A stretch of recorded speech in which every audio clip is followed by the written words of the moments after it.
ni Attorney Manscarpio. Kaya gagawa na po ito ng aksyon, gagawa na po ito ng hakbang at magpa-file na po ng kaso laban sa mga magnanakaw sa Kongreso sa buwatan ng Bangko Sentral ng Pilipinas at ng AMLAC. Itong biek, nakakaupo nga lang, bagong appoint lang, abay kung ano-ano na ang kanyang pinagsasabi, nalagpas na po sa limitasyon na dapat nilang ilabas sa ginagawa nilang fishing expedition sa House of Representatives. Bukas, araw ng Lunes, mga kababayan, April 27, ay magpa-file ng kaso sa Quezon City Prosecutor's Office. At ayon sa complaint, nakita umano ng kampo po ni Atty. Manscarpio na nagkaroon ng sabuatan ang gobernador ng Bangko Sentral ng Pilipinas, itong AMLAC, at syempre, mga kababayan, itong Committee on Justice patungkol sa mga nilabas nilang mga impormasyon sa ginagawa nilang pagdinig. Kaya hindi papayag po si Atty. Manscarpio. At sigurado, mga kababayan, matatakot na naman sila dito. At sigurado, uusok din yung mga ilong ng mga kongresistang ito. At sigurado gagawa na naman sila ng mga panibagong diversionary allegation laban po sa kampo ni Vice President Sara. Tandaan natin, mga kababayan, ha? Yung pamilya ni Vice President Sara ay hindi basta-basta yan. Mga abogado yan sila, matatalino yan. May mga kaibigan, magagaling na mga abogado na nag-a-advise sa kanilang dapat gawin. Kaya hindi nila pwedeng pilitin, takutin, o anumang allegation na ibabato nila kung hindi haharap si VP Sara sa gusto nilang mangyaring serkos na pagdinig. Kung bakit hindi umarap si VP Sara, kakarapatan niya po yan dahil alam niya na hindi naman siya mabigyan ng patas na atensyon, patas na trato kung haharap siya sa Committee on Justice na yan. Kaya para kay VP Sara, haharap siya sa Senado kung saan pwede nilang questionin itong mga credibility ng mga testigo, lalong-lalo na itong si Trillanes at ang kanyang aso na si Madriaga. So alam ni VP Sara na sisirain lang lalo siya kapag siya ay humarap. So dahil desperado po sila, ito nilabas nila yung pating kopya ng bangko ni Vice President Sara na napakatagal na po, no? Napakahaba yung nilabas nila. Supposed to be, yung ilabas nila is 2022 hanggang 2026 lang. Kasi yan na yung complaint base po sa impeachment. Ang pagbasihan ng kanilang impeachment, yung pagiging vice presidente ni VP Sara. Pero inalungkat nila mula 2005 hanggang sa kasalukuyang taon. Kasi gusto nila ipakita sa publiko na may malaking pera sa bangko ni VP Sara. Pero 21 years po ang nakalipas. Pati yung mga transaksyon kinompute nila. Pero kung titingnan, 2022 hanggang 2026, is 63.8 million lang. Which is, kung tutusin, tugma po sa salin na inilabas ni Vice President Sara.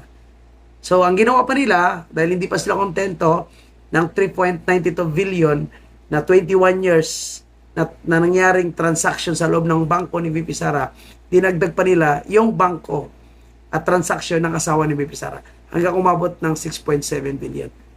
At alam mo, ito ang ginagamit ngayon na propaganda rin ng mga makaliwang grupo, anti-Duterte, kasama po si Claire Castro.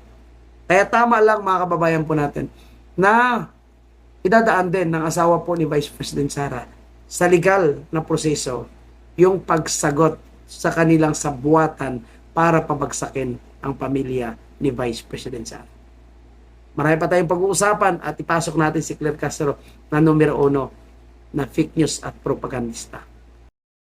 Ito yung sinasabi ko sa inyo, mga kababayan po natin, kung paano po ginagamit ngayon ng Malacanang ni Claire Castro itong mga fake allegation laban kay Vice President Sara at itong mga suspicious na sinasabing transaction sa kanyang bangko. Ang gusto nilang palabasin na pera na po yan ni VP Sara.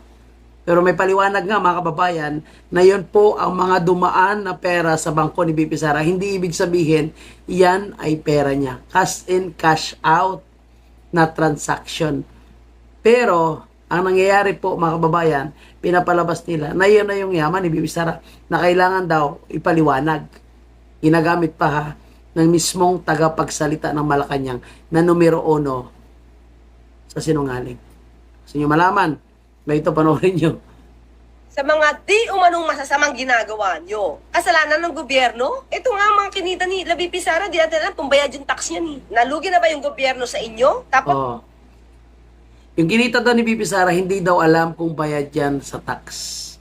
Palagay nyo, si Bibi Sara, kung may illegal na mga negosyo na ginawa, hindi nakasuhan yan. Mula nang umupo at ginigipit si Bibi Sara, target nyo na yan. Target na ni Tambaloslos at ng kanyang kaalyado. Palagay nyo kung may mga tax evasion si Bibi Sara na nagawa, hindi makasuhan yan. At ganoon din yung kalaban nila sa Davao. Pero ni isang kaso about sa corruption, tax evasion, wala si Bibi Sara. Kaya sobra talaga sa pagiging fake news itong si Claire Castro. tapos masarap yung naging epekto ng ganyang kalalaking bilyones na pumapasok sa bank accounts nyo. Tapos gobyerno pa rin na may kasalanan. Katulad nito. Meron kayo sarili Tingnan nyo mga kababayan natin ha. Bilyones daw ang pumapasok sa bank account ni Bibi Sara. O baka si Claire Castro yung may bilyones. Baka siya yung pumaldo dito. Kasi may mga nakita rin po tayong mga videos na kumakalat na yung anak niya pa-travel-travel lang sa ibang bansa kasama yung Europa. yung aquarium. Meron magagandang chikas. Iinuman kayo dyan. Magamit ng drugs. May marijuana. Tapos may sex din. Sinong gumagamit? Baka yung amo mo. Ang saya-saya. Yung mga ilaw, kumukuti-kutitap. Nung nahuli kayo, kasalanan pa rin ng gobyerno. Namumuliti ka lang. Di ba? Which is totoo naman. O galing na mismo sa kanyang bunganga na namumuliti ka lang. Kasi sa totoo lang, kung sino man yung ina-allegation niya diyan, i-obvious naman mga kababayan na lahat nakakampi ngayon ng mga Duterte ay pinopolitika ng administrasyon ni Bongbong Marcos. O tingnan niyo yung pamumudmod ng ayuda sa Batangas. Yung mga nagrarally na tanggalin yung excise tax, ibaba yung VAT, anong ginawa nyo? Hindi nyo binigyan ng ayuda. 84 barangays ang hindi binigyan ng ayuda ni Recto, ni Belma Santos at ni Bongbong Marcos sa Batangas. Di po ba yan ay pamumulitika? Yung ginagawa nyong panggigipit kay Congressman Mike De Vinsor, yung ginagawa nyong panggigipit kay Congressman Kiko Barsaga, ang ginagawa nyong pananakot sa Duterte, mantakin nyo, konting remarks lang ni BP Sara at ni Mayor Baste, pinapa-NBI nyo agad. Diba? At kung may kapalpakan sa gobyerno, sino ang sisihin? Alangan naman si BP Sara, hindi naman siyang presidente. Kaya sabi ko sa mga anti-Duterte, galit na galit kay BP Sara, hindi nila matanggap na talagang si BP Sara ang susunod na presidente. At ngayon pa lang sinisisi na nila, wala daw ginagawa. Ibigay nyo yung trabaho kay BP Sara bilang presidente. Kasi ako nakikita ko na kaya niyang trabahuin ang hindi kayang trabahuin ni Bongbong Marcos. And si Claire Castro, sa totoo lang, mga kababayan po natin, magaling lang ito na propagandista. Tingnan mo, gamit na gamit nila yung bilyones daw na pumapasok sa bangko ni BP Sara. Ini-question niya pa, bayad daw po ng buwis. Pero di ba, pinapaliwanag na po yan ng mga expert, mga abogado, magagaling, na hindi ibig sabihin, kung yan ang total na transaction sa bangko mo, ipera mo yan. Kasi pwedeng pumasok, pwedeng lumabas, no? Na may pinagastusan ka lang, hindi ibig sabihin, na cash on hand mo yan. Pero gamit na gamit nga nila ang kasinungalingan, itong mga propaganda, itong sabuatan, laban po kay Vice President Sara. Pero nakikita ko hindi sila magtatagumpay. At ito si Claire Castro, mga kababayan, kasama ito sa posibleng magbabayad sa ginagawa nilang mga kasinungalingan ngayon. And kung may corruption na nangyayari sa ating bansa, malay natin kung ito ay kasama din sa nangyayaring corruption ngayon. Malay natin kung siya ba ay nakikinabang din sa corruption na nangyayari sa ating bansa ngayon. And kung titingnan nyo sabi ko nga sa inyo, lahat ay gagawin nila. Lahat po na kasinungalingan ay gagawin nila para masira lang yung mga Duterte. Tito, si Tambaloslos ay kumanta. Di ba? Si Tambaloslos ay nagsalita na. Dahil naiipit na eh. Anong pinapalabas ngayon ng mga vlogger ni Bongbong Marcos? O baka may kinalaman din po itong si Claire Castro dito. Ginagamit daw ng mga DDS para masira si PBBM. Paano magagamit ng mga DDS si Martin Romualdez Numero uno yan, nakalaban ng mga Duterte. Numero uno yan na nag-traidor sa mga Duterte. Numero uno yan, nakasama ng group effort para mapadala si President Duterte sa daig. Paano gagamitin pa ng Duterte yan? So, ganyan po ang kanilang mga linyata ngayon.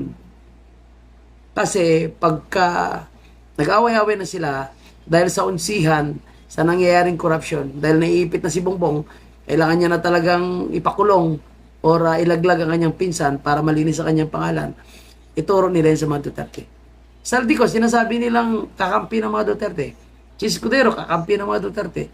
Ngayon, Martin Romualdez na naman. Tandaan natin, lahat yan ay kakampi ni Bongbong Marcos. Kaya nga nangyari, yung pinakamalaking corruption, most corrupt budget sa taong 2025, kasi lahat yan sila ay magkasama. Kasi kung sila ay kaibigan ni BP Sara, hindi mangyayari yun. Kasi ayaw ni BP Sara yung corruption, lalong-lalo na sa mga insertion. Pero nangyari yan dahil kasabwat ni Bongbong Marcos. Kaya itong mga bayaran ng mga vloggers nila, makagawa lang ng intriga, ay gagawin nila ang lahat para lang maligtas ang kanilang amo sa kapahamakan. Bayad kasi.